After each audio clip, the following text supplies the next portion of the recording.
Instant ramen. Cheap, convenient, and loved worldwide. In 2023 alone, over 120 billion servings were consumed globally, cementing its place as a kitchen staple across households of every kind. I watched his kitchen and found what I thought was his only ramen stash, but I looked to the left and saw another bag of ramen packages. Yet behind this global phenomenon lies a darker reality. From its drug-like ingredients, secret ingredient, it boosts umami, it's a flavor booster. I'm getting goosebumps just talking about to it. causing premature The deaths. cancer had spread to his other organs, and the student passed away after battling it for over a year. What hidden cost lies behind the rise of instant ramen?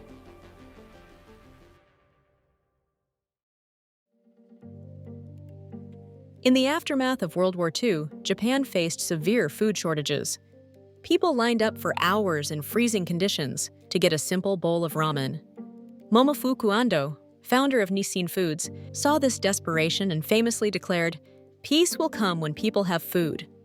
Determined to create an affordable and accessible meal, Ando discovered a method to fry noodles sprinkled with seasoning, and in 1958, he introduced chicken ramen, the world's first instant noodles.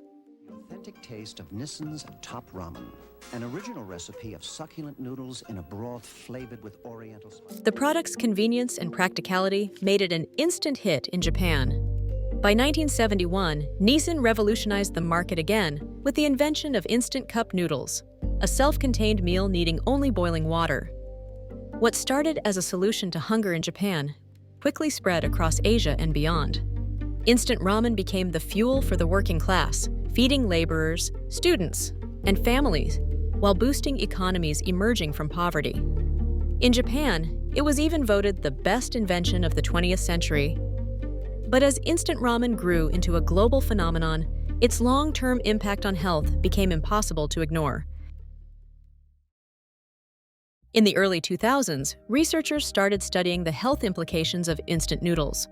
A South Korean study published in the Journal of Nutrition found that women who ate instant noodles twice or more per week had a 68% higher risk of metabolic syndrome, conditions like obesity, hypertension, and increased blood sugar.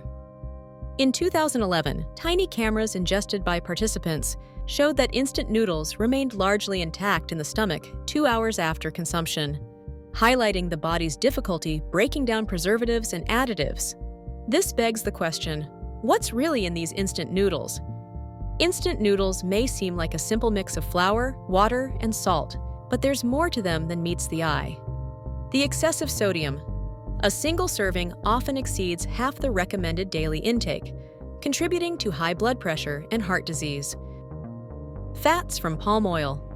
Noodles are fried in palm oil to extend shelf life, boosting fat content to nearly 20% of their weight, and raising concerns about trans fats and unhealthy calories.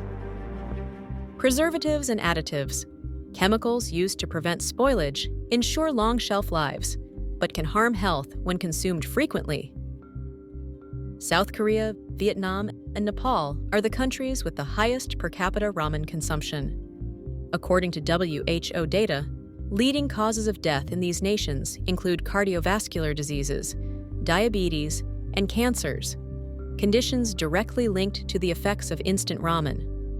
In South Korea, instant noodles have become a cultural staple, appearing in shows and often consumed at every meal. Similarly, in Nepal, pre-fried noodles like YY are eaten straight from the packet, especially in low-income communities where healthier options are limited. For millions, instant noodles are a reflection of economic struggle and convenience. But over-reliance on them leads to malnutrition and disease. As billions of servings are consumed each year, we must ask, at what cost does convenience come?